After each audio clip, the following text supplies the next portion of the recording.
The wind carried ash like snow over the charred bones of Red Hollow. What was once a quiet village now lay gutted. Blackened timbers curled like fingers reaching from the earth. Smoke drifting low across the fields where cattle once grazed. The silence after the fire was thicker than the roar of it. No birds called. No dogs barked. Just the low groan of burned wood collapsing and the distant hush of wind scraping across the canyon's edge. Marla Wren stood at the edge of the hayfield, hands blackened with soot, a long gash across her cheek, leaking dried blood down her jaw. Her dress, a faded blue once trimmed with lace, was torn and streaked with ash. Before her rose the one structure untouched by flame, a single haystack, misshapen and leaning. Beneath it, buried deep, lay a small body wrapped in canvas and silence. She had run when they came. Every mother did. Raiders didn't give warning, and they didn't spare the weak. With the sound of hooves and laughter close behind, she'd had no time for prayers, only instinct. She dug with her hands, fast and frantic, stuffing little Eli beneath the hay, whispering promises she couldn't keep. Then the fire took everything. When the smoke cleared, she came back with hope clawing at her ribs. She lifted the hay, dug through it. He was gone. Not taken, just gone. Now she sat beside the mound, her palms resting in her lap. Her eyes were dry, but they didn't blink much. She hadn't cried. There was no time left for crying. When her husband died of fever 3 winters ago, Marla wept for a week. When the well dried up, she cursed the sky. But this was different. Grief had left her. What filled her chest now was colder than grief, harder than sorrow. It had a shape, a purpose. She rose. In the corner of the barn that still stood, roof gone, walls scorched, she found it, just where she'd hidden it years before. Wrapped in oilcloth and rust, the rifle waited like it knew she'd come. It was her husband's once, but before that, it had been hers. Long before marriage, long before Eli, there was another life, another name. She peeled back the cloth. The metal was pitted and dull, the wood dry as bone, but the weight of it settled into her hands like it had never left.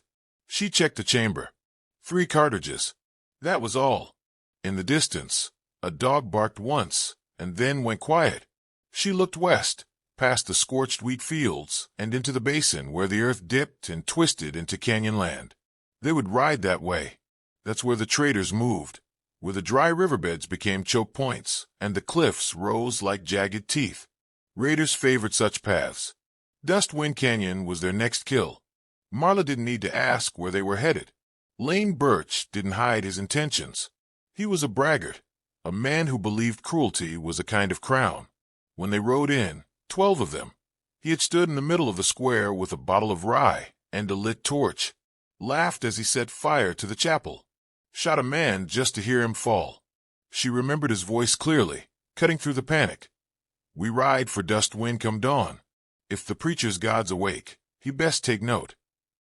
He looked right at her, and she remembered something older than fear stirring in her gut. Now she moved through what was left of the house, gathering what little could serve. A water flask, her old riding gloves, a pouch of jerky, and a flint stone. She moved like someone sleepwalking through memory, not grief. No one was left to bury, no one to follow her. At the barn's far end, she pulled down a dusty tin from the rafters. Inside was a locket copper, with a single curl of blonde hair sealed behind glass. Eli's. She pressed it to her lips, then tucked it into the inner seam of her bodice. When she stepped out into the open again, the wind had picked up. The ash moved in ribbons across the ground, swirling around her boots. The sky, pale and empty, gave no promise of rain. She didn't look back. She took her first step west. By nightfall, the wind would erase her footprints from Red Hollow, just as it had tried to erase everything else. But it couldn't hide the story taking shape, one that would not end in silence or ash. Not yet. Dust rose in thin sheets with every step she took westward. The land unfolded in wide, barren stretches, where scrub brush clung to cracks in the rock, and sun-bleached bones warned of lives too slow to flee the heat. Marla Wren walked through it like a ghost returned to haunt something older than fire. The rifle, slung across her shoulder, rubbed raw against her back, but she never adjusted it. Pain grounded her, and she welcomed it. She did not ride. No horse survived Red Hollow's burning. She did not complain. Her boots, worn and split at the soles, scuffed over shale and sand, and still she pressed on. The day lengthened. Shadows fell across the high desert, stretching thin and jagged across the stones like claws. Buzzards turned slow circles overhead, following her with patient interest. By sundown, her legs ached and her throat had dried to paper. A narrow arroyo split the plain to her left, where a few twisted mesquite trees clung to the rim. She descended into the ravine, seeking shade. That's where she saw the trader. He sat slouched beneath a crooked juniper, pipe in hand, a donkey tethered to a rock beside him. His coat was patchwork canvas, stitched in places with thread that didn't match. One eye was clouded and milky, the other sharp as flint. When he spotted her, he didn't reach for a weapon, just tilted his head, as if curious whether she was real or dust shaped like a woman. "Long way from where your kind should be," he said, voice rusted with age and smoke. Marla stopped 10 paces from him. "What kind is that?" "Kind that walks alone, with a rifle that ain't seen much light till today." She didn't answer. Her gaze flicked to his donkey, saddlebags bulging with goods, water skin dangling like an invitation. He chuckled dryly. "Ain't here to rob me, are you?" "No." He nodded toward a flat rock beside him. "Then sit a spell. I got water, and it don't taste like mule piss. Not much, but enough." Marla hesitated, then lowered herself carefully, knees stiff.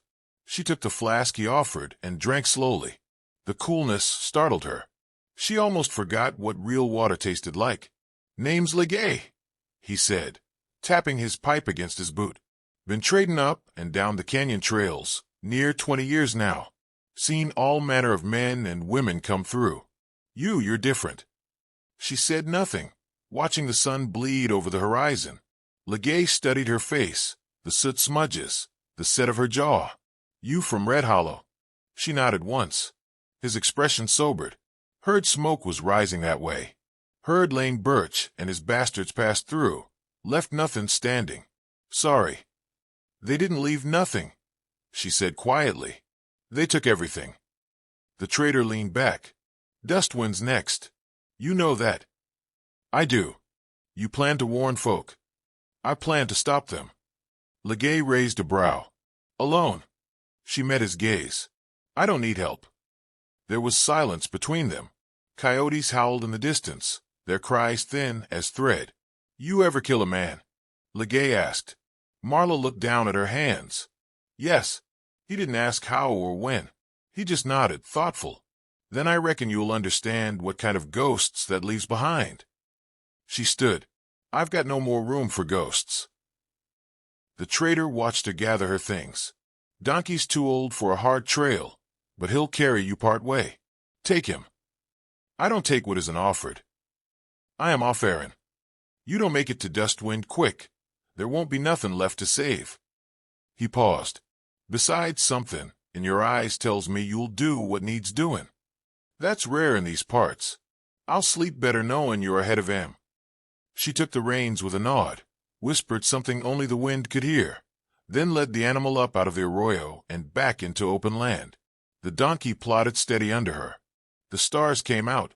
Coyotes grew bolder, darting at the edge of firelight when she camped. But they didn't approach. Something more dangerous than hunger wrapped itself around her. It walked with her, slept beside her.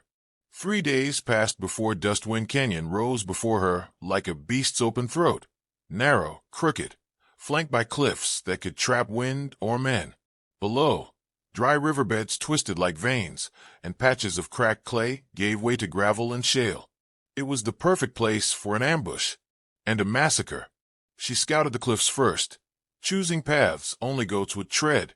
From the heights, she could see the main trail the traders used, a sunken line where wagon wheels had etched their history deep into the land. It was there she'd make her stand.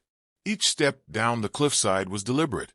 She found rock outcrops with clean lines of sight, dug shallow niches behind boulders to rest her rifle. She pulled shards of glass from her satchel, broken mirror pieces she'd taken from the wreckage of Red Hollow's Inn. She placed them at angles that caught sunlight in blinding bursts. She strung wire, fine and near invisible, between stunted shrubs across the trail's tight turns. Just enough to unhorse a man who wasn't paying attention. She knew how they rode, loud, fast, careless. Men like Lane Birch didn't fear traps. They believed fear belonged to the weak. She'd show them otherwise. As she worked, old rhythms returned. Her breath steadied. Movement sharpened.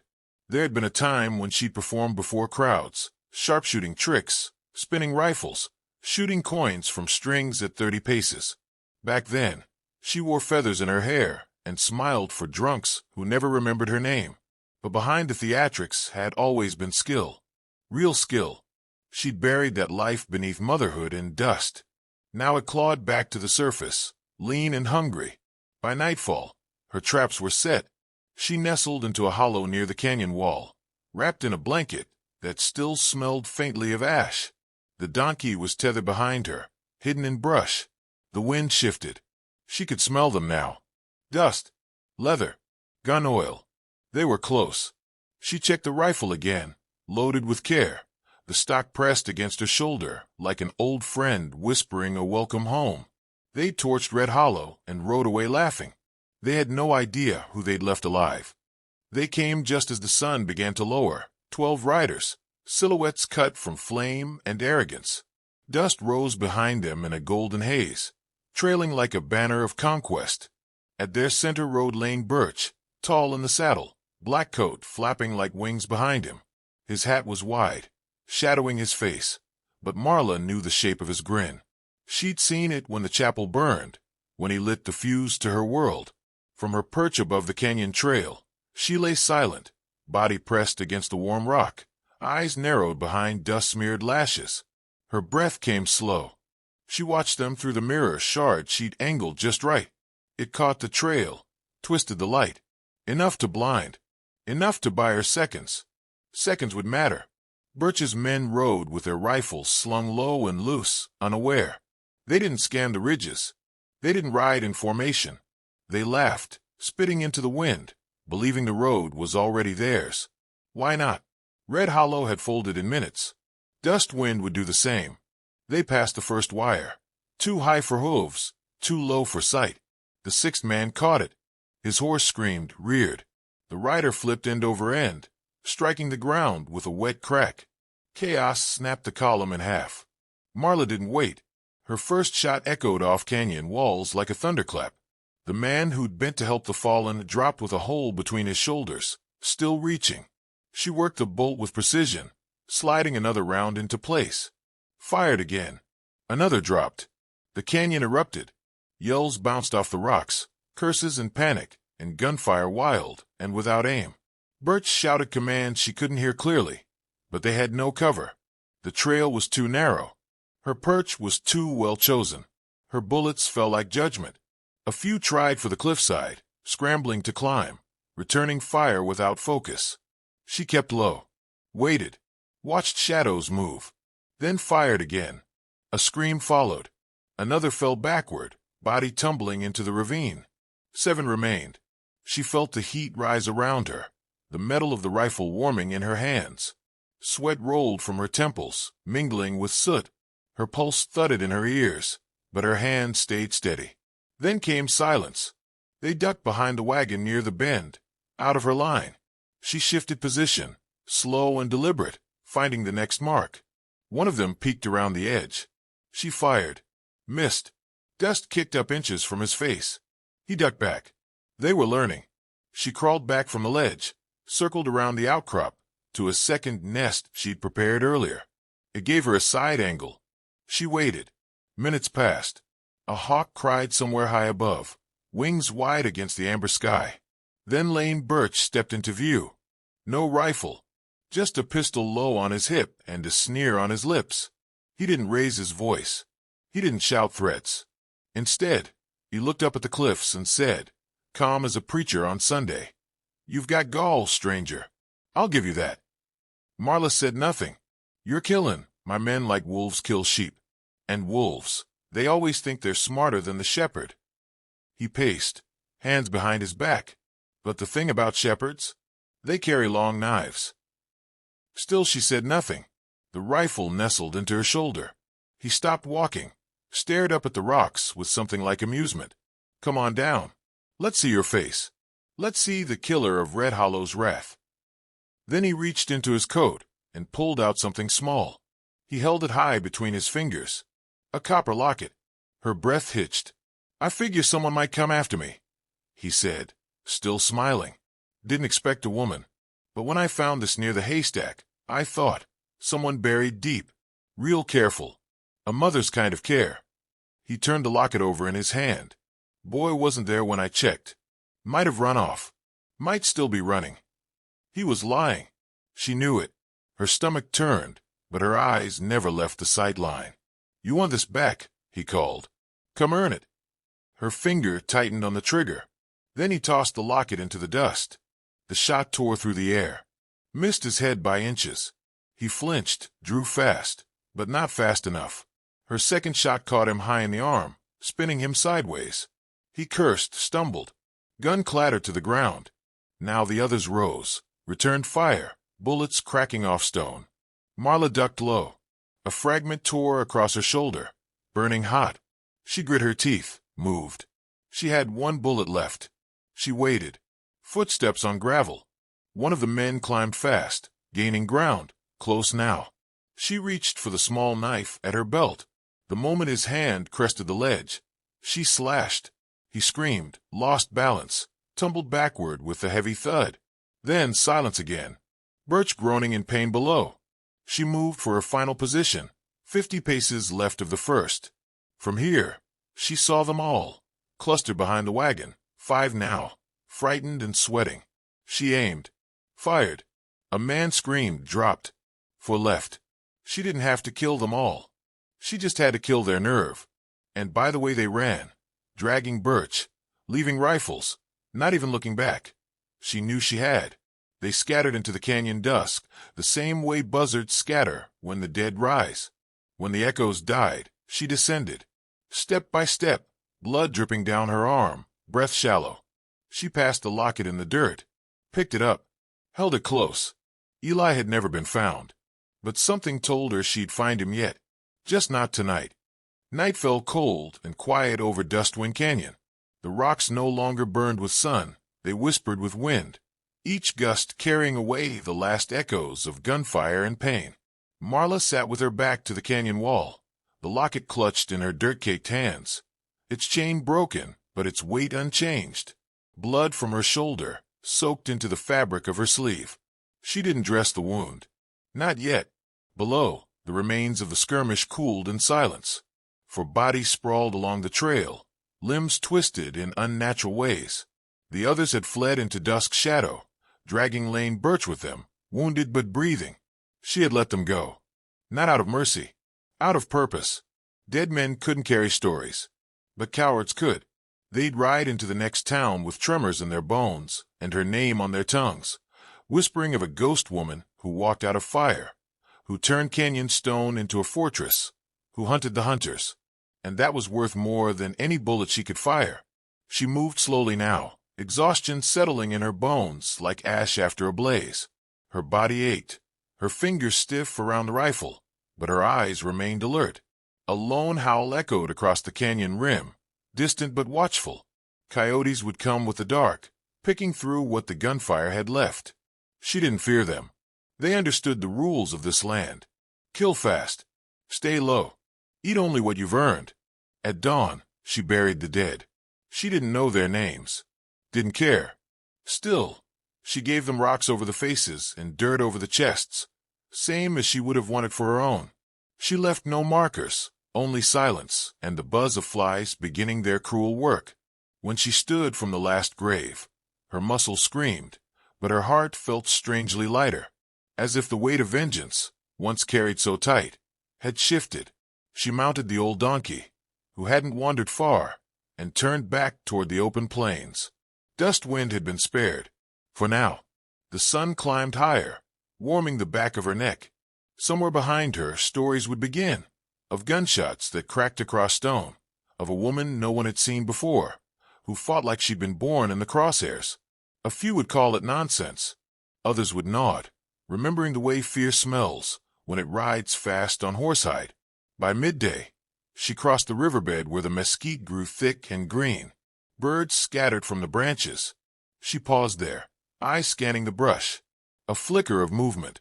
Then there, a figure crouched low behind the roots of a fallen tree, no taller than her waist. "Eli," she whispered. He didn't answer, but his eyes met hers, wide, uncertain, full of questions too old for his age. He looked thinner. Dirt streaked his cheeks, and his hands clutched a broken branch like it might save him. Marla dismounted. She didn't rush, didn't speak again. She knelt slowly, arms open, the locket dangling from her fingers. He watched it sway, recognition blooming in his eyes like spring through frost. At last, he stepped forward. She caught him gently, held him close. Neither cried. There weren't tears left for that. They sat there a long while, sun warming their backs, the canyon behind them fading into silence. When Eli finally pulled away, he looked up at her face and said, "Did you hurt the bad men?" She didn't smile. "I made sure they'll never come back." He nodded, as if that answered more than he asked. They rode together after that, slowly. No trail in mind, just distance from what had burned. She taught him how to read tracks, how to clean the rifle, how to listen for wind changes. He asked questions in fits and starts, mostly at night, about his father, about why the sky turned red during a fire, about whether ghosts could ride horses. She answered when she could. When she couldn't, she told him stories instead. Tall tales of desert rangers and canyon drifters, of outlaws who ran from their own shadows, and of women with rifles that never missed. He didn't know most were about her. In towns they passed through, whispers followed. Folks tipped hats without meeting her eyes. Sheriffs who once looked the other way now nodded with respect. Children stared at the scar on her shoulder like it marked her as something from legend. She never stayed long. She didn't want thanks or praise. Just space to move. Just distance. But in every saloon, in every quiet corner, she heard the same thing. Lane Birch had vanished.